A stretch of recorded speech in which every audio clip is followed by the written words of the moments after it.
मंडळी, राज्याचे उपमुख्यमंत्री अजित पवार आणि खासदार सुनेत्रा पवार यांचा धाकटा मुलगा जय पवार यांचा बहरीनमध्ये शाही थाटात विवाह सोहळा पार पडणार आहे. मात्र या विवाह सोहळ्याला शरद पवार, सुप्रिया सुळे आणि श्रीनिवास पवार यांच्यासह पवार कुटुंबातील काही प्रमुख सदस्य उपस्थित राहणार नाहीयेत.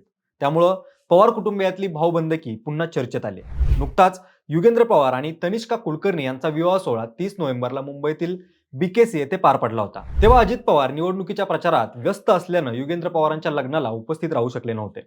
त्याचा त्यांनी आपल्या प्रचार सभेत उल्लेख देखील केला होता. तेव्हा त्यांनी आधी लगीन कोंढाण्याचं असं म्हणत सभा गाजवली होती. परंतु युगेंद्र यांच्या विवाह सोहळ्याला शरद पवार, सुप्रिया सुळे, सुनेत्रा पवार, पार्थ पवार आणि जय पवार अशा संपूर्ण पवार कुटुंबाने हजेरी लावली होती. पण आता जय पवार यांचं वराड बहरीनच्या दिशेने निघाले खरं, पण या वराडात पवार कुटुंबीयच नसल्यानं पवार कुटुंबांची भाऊबंदकी चर्चेत आहे. पण यामागं खरंच काही राजकीय कारण आहे का? जय पवारच्या विवाह सोहळ्याला कोण हजर राहणार आणि कोण नाही, तसंच हा विवाह सोहळा कुठे आणि कधी पार पडणार आहे याचीच माहिती सांगणारा हा व्हिडिओ. नमस्कार, मी अक्षय आणि तुम्ही पाहताय विषयच भारी. मंडळी, जय पवार आणि ऋतुजा पाटील यांच्या शाही विवाह सोहळ्यासाठी बहरीनमध्ये जोरदार तयारी सुरू आहे. काही महिन्यापूर्वीच जय पवार आणि ऋतुजा पाटील यांचा साखरपुडा धूमधडाक्यात पार पडला होता. आता यांचा विवाह सोहळा 4, 5 आणि 7 डिसेंबरला बहरीनमध्ये होणार असून या विवाह समारंभासाठी पवार पाटील कुटुंबियांकडून केवळ 400 पाहुण्यांना निमंत्रण देण्यात आले. या लग्नाची सर्वत्र चर्चा सुरू असतानाच आता अजित पवारांचे सख्खे लहान भाऊ श्रीनिवास पवार बहरीनला लग्नाला जाणार नाहीत अशी माहिती समोर आली आहे. तर या लग्न सोहळ्याला कोण जाणार आणि कोण जाणार नाही, त्यांच्या नावांची यादी देखील समोर आलेली आहे. मंडळी, पवार कुटुंब राजकीय मतभेदामुळे नेहमी चर्चेत असतं. पण आता पवार कुटुंबातला विवाह सोहळा असताना त्यात प्रमुख सदस्यच उपस्थित राहणार नसल्यानं विवाह सोहळ्यात देखील पवार कुटुंबियांची भाऊबंदकी असल्याचं बोललं जाते. चला तर मग आधी या विवाह सोहळ्याला कोण कोण हजर राहणार आहे त्यांची यादी पाहूयात. यामध्ये सुप्रिया सुळेंची मुलगी रेवती सुळे, मुलगा विजय सुळे, उपमुख्यमंत्री आणि जयचे वडील अजित पवार, आमदार रोहित पवार आणि त्यांचं संपूर्ण कुटुंबीय बहरीनला रवाना झालेले आहेत. त्याचबरोबर नवविवाहित दाम्पत्य युगेंद्र पवार आणि त्यांची पत्नी तनिष्का कुलकर्णी देखील लग्नासाठी रवाना झालेत.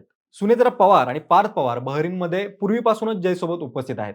तर राष्ट्रवादी काँग्रेस पक्षातून फक्त 2 नेत्यांना निमंत्रण देण्यात आलं होतं. ते म्हणजे प्रफुल्ल पटेल, सुनील तटकरे. परंतु ते सुद्धा या विवाह सोहळ्याला जाणार नाहीत, तर त्यांचे कुटुंबीय जाणार आहेत अशी माहिती समोर आलेली आहे. आता कोण कोण या विवाह सोहळ्याला जाणार नाहीये ते सुद्धा पाहूयात. मंडळी, अजित पवार यांचे सख्खे लहान भाऊ श्रीनिवास पवार हे जय पवार यांच्या विवाह सोहळ्यासाठी बहरीनला जाणार नाहीयेत. श्रीनिवास पवार आणि त्यांची पत्नी बंगळुरू येथील एका विवाह सोहळ्याला उपस्थित राहणार आहेत. त्यामुळं ते बहरीन येथील कार्यक्रमात गैरहजर राहतील. त्यांच्यासोबतच शरद पवार, त्यांच्या पत्नी प्रतिभा पवार आणि सुप्रिया सुळे हे देखील जय पवार यांच्या लग्नाला उपस्थित नसणार असल्याची माहिती समोर आली आहे. त्यामुळे कौटुंबिक मतभेद असल्याची चर्चा रंगली आहे. श्रीनिवास पवार आणि संपूर्ण पवार कुटुंबांच्या गैरहजेरीमुळे पवार कुटुंबातील मतभेद चव्हाट्यावर आल्याचे बोललं जात आहे. खरं तर शरद पवार यांना त्यांच्या वयामुळे जास्त प्रवास करणं त्रासदायक असल्याच्या कारणानं ते बहरीनला जाणं टाळत आहेत. तर सुप्रिया सुळे हिवाळी अधिवेशन आणि त्यांच्या इतर काही कामांमुळे या सोहळ्याला उपस्थित राहणार नाहीयेत असं देखील सांगितलं जाते. मंडळी, जय पवार आणि ऋतुजा पाटील यांच्या लग्न सोहळ्याला फक्त 400 पाहुण्यांना आमंत्रित करण्यात आलेले आहे. पवार कुटुंबियांचा मोठा सोहळा असला तरी निमंत्रितांची संख्या मर्यादित ठेवण्यात आलेली आहे. एबीपी माझ्याच्या एका बातमीनुसार जय पवार यांच्या विवाह सोहळ्यानिमित्त बहरीनमध्ये 4 दिवसांचे पारंपरिक आणि सांस्कृतिक कार्यक्रम आयोजित करण्यात आलेले आहेत.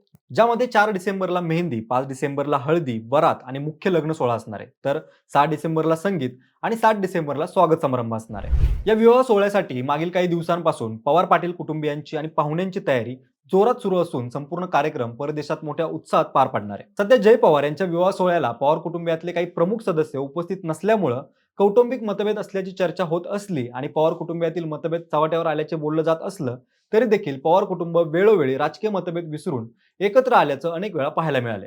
मग ते दिवाळी असो किंवा कोणताही मोठा सण उत्सव असो, पवार कुटुंब नेहमी एकत्र यायचं. परंतु युगेंद्र पवार यांच्या लग्नातली आणि अजित पवार यांची अनुपस्थिती आणि आता जय पवार यांच्या लग्नाला शरद पवार, सुप्रिया सुळे, श्रीनिवास पवार असे प्रमुख सदस्य उपस्थित नसल्यानं आता खरंच पवार कुटुंबियांमध्ये राजकीय तसेच कौटुंबिक मतभेद निर्माण झालेत का आणि खरंच पवार कुटुंबियात भाऊबंदकीला सुरुवात झाली आहे का असा प्रश्न निर्माण झालाय.